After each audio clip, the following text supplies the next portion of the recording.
Hello! In front of me I have Honor Watch ES and I'm gonna show you how to unpair this watch from the iPhone.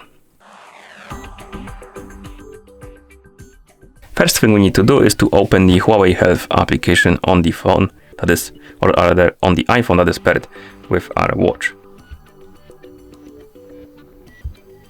Once you open the app, tap on the devices icon and select your Honor Watch ES from the list of devices.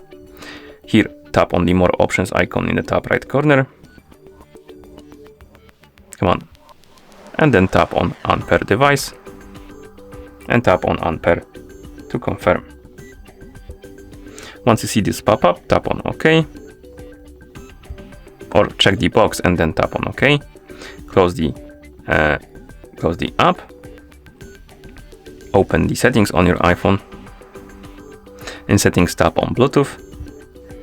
Here, find the Honor Watch ES on the list of devices. Tap on the phone icon next to it. Tap on Forget this device and tap on Forget device to disconnect it.